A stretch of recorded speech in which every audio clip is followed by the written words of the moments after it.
Hey everyone, Tankenstein here. If you guys didn't know, there was a big news point about a week ago regarding huge changes in ground battles in War Thunder. I mean, absolutely seismic shift, foundational changes in ground battles. It was that big. Anywho, Gaijin had a poll where basically you could vote on if you wanted these changes or not. It would be 4 different changes and they had a different poll for each of them. And today we see the result of the polls and exactly what Gaijin is going to be doing moving forward. So that said, over 52,000 players took part in these polls, which is amazing. Good for you guys. And as you can see here, these are the result of the polls. I would pull it up and make it bigger, but the only way to do that is to zoom in, and that would look a little bit funny on this video. So that being said, we're just going to keep it in this screen. We have 4 different things. So it says, do you agree with the proposal to add new modules to a number of ground vehicles? 85+% said yes, which basically this means that, for example, the turret drives are going to be slightly more complicated, or there might be a slightly more complicated engine compartment. Things like that. Basically more things for you to be able to damage in the enemy vehicle, but also more things for your vehicle to be damaged. And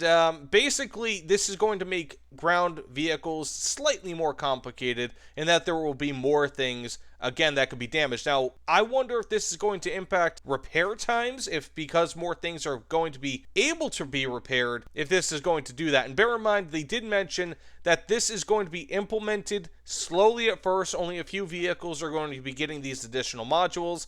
They mentioned the Abrams and also the Leopard 2, so we'll have to wait and see. I'm not really sure if there's going to be a benefit to having these new modules, like, hey, you can turn your turret quicker, but rather it's just going to be more things that can be damaged. Next up, do you agree with the proposal to heal wounded crew members? Yes, 85+%, once again, almost identical to this. Now, bear in mind, it's a little bit weird. These do not equal 100% between the yes and no. Not entirely sure why. I myself, oddly enough, I did not vote in these polls because I just didn't really feel it was appropriate, but over 85% said yes. So basically what they said is that this is going to be where it's going to get up to like 50% health. So over time, it's going to give you like a crew healing level, kind of like how when you put ammo back into the ammo ready rack, for example, how you can do that, but it gets interrupted when you fire a shot. This will be very similar, except when it comes to healing crew members. So if you get hit, for example, or if some action gets taken,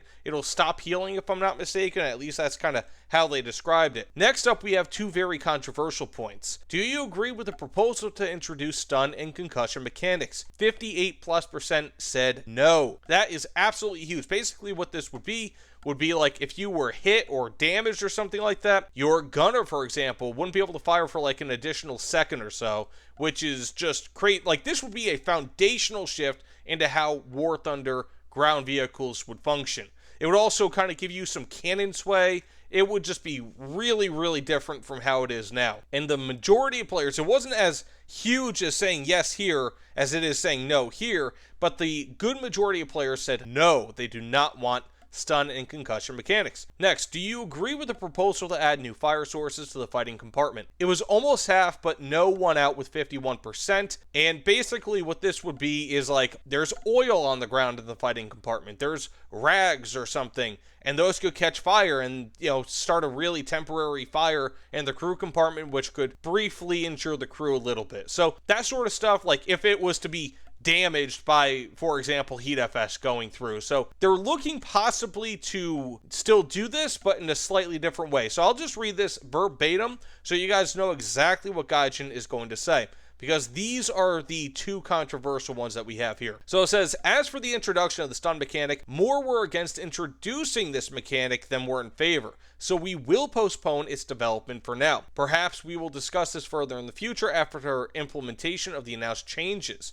It is possible that the implementation of new modules and their effects will make the problem of ineffective hits unimportant. When voting on new fire sources, both those for and against the introduction for this mechanic were almost equally divided. The difference was about 2%. Based on this, we decided not to add this mechanic in the proposed form when any penetration in the fighting compartment leads to one fire or another that leaves the ignition source tied to the various types of vehicle modules. However, some of the modules planned for addition to equipment can be and are in reality real sources of fire. For example, a battery or a hydraulic drive system. So they can cause a fire when hit, as currently happens when the engine or fuel tanks are damaged. So basically, they're not going to just make it so that like oil is going to catch fire, at least not currently, but rather they're going to make it so that more modules can catch fire. So it's not going to be as wide as they had kind of initially planned, but it looks like it will be